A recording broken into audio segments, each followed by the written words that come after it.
Maaga na naman tayo magkatid sa eskwela ni Agatha. Ang gagawin ko ngayong araw, maghugas at maglinis ako dun sa kabila. Bago yan, hihatid ko muna si Agatha at dadaan ako sa lugawan. Hindi pala ako nakakain ng gabi kaya dito muna ako mag-almusal. Kaya umorder na ako ng lugaw, tuge at saka itlog. Maaga pa naman ito kaya dito muna ako kumain para may laman ang tiyan ko.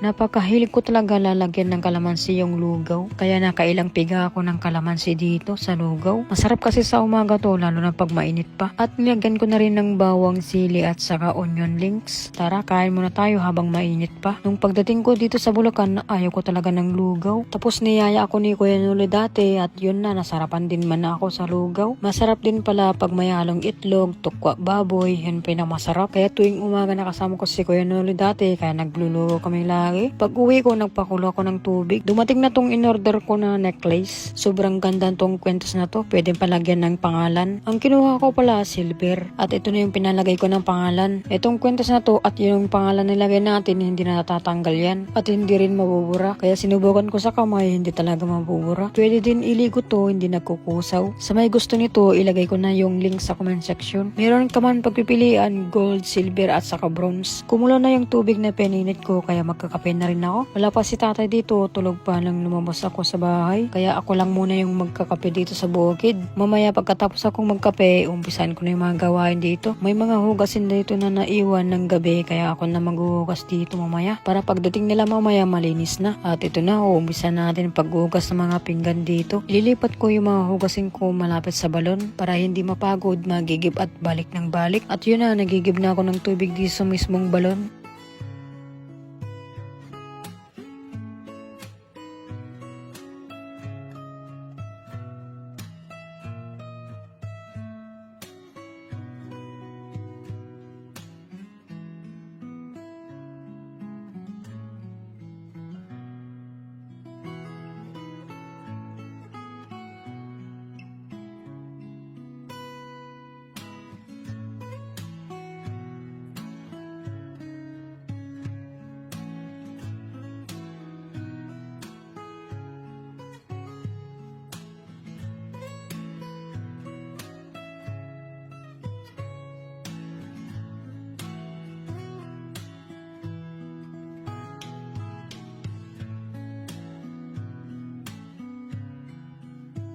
Natapos ko na hinugasan lahat to. Ito naman yung sinunod namin na ginawa ni Alvin. Pinagpatuloy namin nag-okay ng poste ng lagayan natin ng kubo dito. Nakwento na ni Rangel na dito tayo magpatayo ng kubo kaya inumpisa na namin ni Alvin. Kami-kami na rin nagtutulungan dito para mabilis matapos. Si Alvin yung taga-hukay, ako naman yung taga-pala. Ito na yung binili kong tosang anim. Ito yung gawin natin poste ng kubo. Nagsabi pala sa akin si nanay na pupunta kami ng bayan at sinamahan ko sila. Kunti lang naman ang bibilin namin ngayon para sa groceries ni nanay. Lumabas na rin ako at hinintay ko sila nanay doon sa parkingan na iniwanan namin ng kolong-kolong. Pagkarating nila, umuwi na rin kami kaagad. Dito naman yung niluto kong kaninang pangtanghali namin. Ito yung binili ni Pareng Ran na niluto ko. Karne ng baboy, ginasa ko muna sa kamatis. At tinimpla ko na rin at lagyan ko ng pitsin para mabilis malambot. At tinakpan ko na at maghintay ako ng ilang minutos. At lagay natin yung sitaw. Hintayin ko na lang maluto at mamaya kakain na kami. Tara na, kain na po tayo. Hanggang dito na lang tayo. Maraming salamat sa panonood. At huwag niyong kalimutan, like and share and follow my page.